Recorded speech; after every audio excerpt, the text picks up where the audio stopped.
Our guest today is a beautiful, talented young dancer. She is the only member of the very famous FBI dancers. I'm talking about none other than Moesha Kibibi.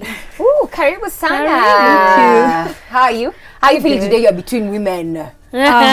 So inspired. You're always around guys. I know, this is so awkward. I feel so inspired. Oh, that's so nice. But Moesha, that's a very unique name. Did you watch the show called Moesha?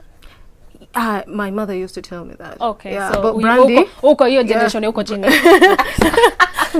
Can't watch Moesha. It's okay. Now I know what age bracket you're in. But tell us a bit about you. Where are you from and why dance? Okay. My name is. Let me start with my name. My name is Moesha Kibibi Tajiri. Most people know me as Moesha K. I'm the only female in the award-winning dance crew called FBI Dance Crew. In full means Focus Beyond Imagination. We've been representing Kenya all over the world.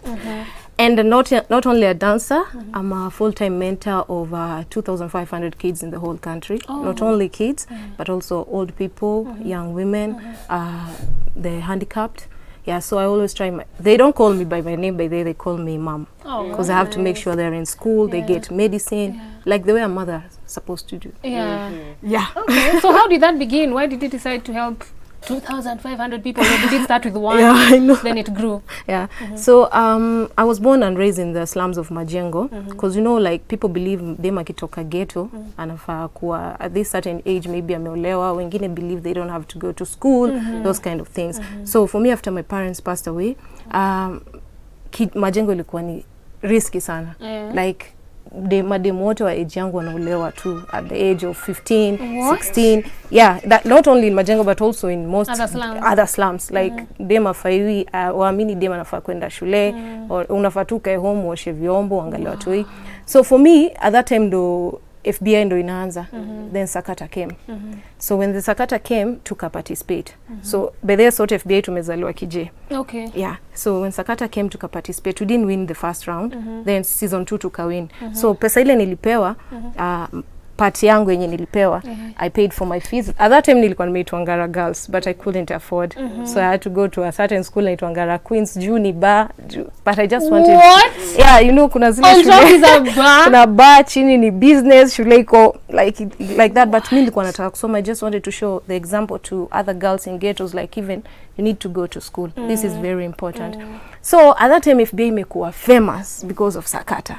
So I'm being the only female, nikakuwa big inspiration to so many girls, to so many young kids outside there. Then I was getting a lot of DMs from these kids, women, even men. Niaje Moesha, come to our hood, at least you talk to us, we to inspire. Like, how do you do how do you cope up with the energy of these boys? You're the only female. So I started something called Coming to Your Hood. Coming to Your Hood, because nilijua watu wezi kampali niko, they didn't have money, wanna come from very vulnerable places. So I started something called Coming to Your Hood, which nikaanza na Majengo, all ghettos. Then at that point, every time nilikuwa naenda each ghetto, when I was doing the mentorship, I was having one-on-one with these kids. So ndo hapo sawa watoi walikam, like out, because I have kids every county. Then after nimemaliza these ghettos, nikaanza counties. I started doing tours to Mombasa, Kisumu. So every time nikienda hizi county, nilikuwa na listen to their story. Then I said to myself, why don't I use this fame to reach out to people so that they can help these people? I started writing like a proposal ku reach watu, watu wako kwa parliament, whatever, government, but I was not getting like any reply from these people. So I said, acha nifanye hiki, niamue mimi nianze. Then every time tulikuwa tunaenda show as FBI, nilikuwa ile pesa mimi napata, nilikuwa na try like 80% ilikuwa inaenda kwa watu hii. Trying my best to waende shule, kwa buy food, because I have 256 kids who are HIV positive. So every end of the month you have to make sure wanakula, lazima wapate, lazima dawa. Kila mwezi naenda Kenyatta kuchukua hizo dawa for these kids. Aya, kuna wazee lazima kutafuta wheelchairs. Like, it's a lot. So nikasema nikingojea watu, and people are giving me fake promises. Hawatoi, because every year ndikuwa na lose kids. Kids were dying. So nikasema acha mimi nifanye bidii yangu, hii dance ndio itakuwa ina kulisha watu. So and then at that time then tukaanza ku travel nje ya country. Like sana. So pesa nilikuwa napata, tukienda States, tukienda Europe, wapi, nilikuwa nikikam home, I make sure I buy, cause every end of the month nalipa rent ya watoi. Niko na almost like 16 houses in different counties that I pay rent. Kuna rent ya 500, you know, ni si zile nyumba ati kubwa, at least zile umeweka pali moja tu. So pesa ya dance ndo imekuwa nikiangalia watoto. So that's why you see these kids, they call me mother, cause I have to make sure they eat, they go to school, they have clothes, shelter. Yeah. Wow, that is so inspiring. Yeah. Like, how did you learn how to be so selfless? Did you see it like with your parents? Okay, all this came from my story. Like, mi nimezaliwa kije, I became an orphan, nimejisomesha na pesa ya dance. Like, nili grow. Ulimaliza high school na pesa ya dance? Yeah, dance ndo imenisomesha. So nika realize it's me, myself and I. Hakuna mtu mwingine. So you have to grow up. And you have to make sure like una inspire madem, because every time unaona wasichana wanakufa at a young age, sijui wengine wameanza prostitution, wengine wameanza a lot of these things, because I want people who can tell them this is bad, this is good. You see, at least right now I can say kuna madem wamemaliza shule, make sure wamemaliza shule, kuna madem sasa hivi nimeanzisha small businesses. So all this came from my story, from what I went through. I didn't want these kids to go through what I went through. Yeah. And do you feel like the government is doing enough for such people in our communities? Okay. In my experience, I'm afraid to say like no. Like it's been hard. It's been hard.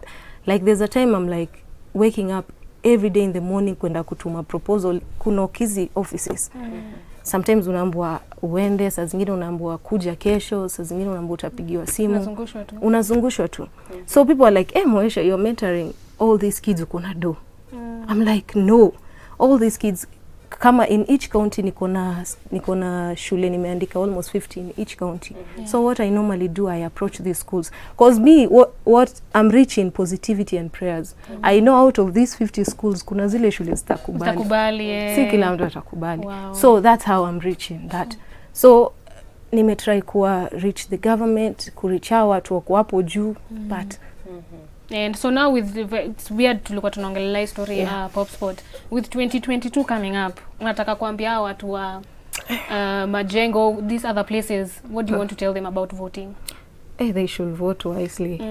I like, okay, kitu ile nakujaga ni every time people wanataka votes wanakujaga with these promises. Hata mimi wananipatiaga tutakusomeshia watoto 50, fanya hivi. So kuna wamama wengi kwa kila county, kwa kila ghetto and county, we walete tuongeleshe, then they promise in front of these people. Then after that atuwaoni tena after nini. So right now mpaka mtu unawanda nani ndo atakuwa mkweli, because wanakujaga promises zingine unaona life ina change, like hao watu wataenda shule au mama watafunguliwa biashara, but it's hard because all these people unaonaga wanakuwa na dream yenye unaona itakuwa, then after that awashiki simu yako after washapita. But what some of the people maybe when you, because I do understand that you had an encounter with the late Bob Colimo. Yes. He did something for you. Yes. Tell us about that, because we'd like to appreciate, people really come through to support what you're doing. So, we've been dancing for Churchill for almost like, let's say 8 years now. So, Churchill alikuwa anajua what I do. Akanambia, Moesha, what you're doing, people should recognize you. So, that was 2018. So, December kutakuwa na this Mashujaa edition. What kitu tutafanya, we need to recognize you as a shujaa. So that day, mi nikienda after tumeperform na Churchill, because Churchill told me kuje na some of my kids. So I came with some of the kids that I mentor. The small one and the big ones. So waka perform after that. So many kids were on stage. Whatever happened that day, I didn't expect at all. What happened? Was a miracle. So Churchill akanita, then he said like, akaambia audience, there's this young girl like anakuwa kimentor, and even ametoka state. At that time tulikuwa tumetoka state to represent Kenya in Nevada, Arizona. So when he came, Churchill akaambia watu, you need to recognize this young woman, she's doing amazing, this and this. So mimi nikapanda, because me I've been doing for long, miss kwa got this recognition, I've been doing this because as a mother you have to do this. If it was not Churchill, people wangekuwa wanajua. So nikapanda hapo, I said my story. Then I remember hapo mbele ilikuwa imeketi Nana Geshaga, and then there was Betty, and then there was Huda. Walikuwa wameketi hapo. So me, as I'm saying my story, all of a sudden lights ikienda kwa watu, naona people were crying because I didn't know it was, my story was so emotional to these people. So then Nana said, Churchill, make sure you bring Moesha kwa office yangu. I need to give her 100,000. I was like, what? So at that moment, remember, there is 1 week to school. Na shindwa na baya watu hii uniform na nini, niko na watoi wengi. So Hold that thought. Hold that thought. We're going to take a short commercial break. Don't go anywhere. She'll be telling us Tumalizia this story. Atatuambia. Keep it here.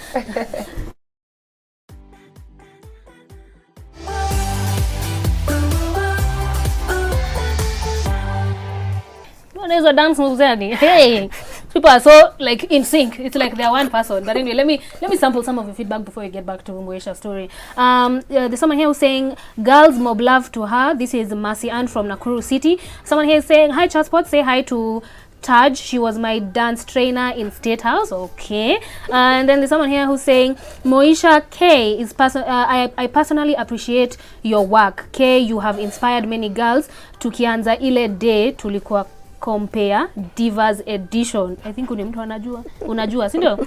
Okay, so you are telling us Bob Kolimo akakuita Satia 100k? That's No, Nana. that's before. Oh, Nana. Oh, that's Nana. That's before. Now that was on 13th of December. So Nana was there. Then Betty said even she pledged 200,000 Kenyan shilling, and then Huda pledged 200,000 Kenyan shilling. Then Kenyans started pledging. That was like, okay, I didn't see this coming. Like God works in a very crazy way, you know, because at that moment likuwa nashindwa ndabaiya watu nini, you have like almost like 2,000 kids when you wanafaa kurudi shule.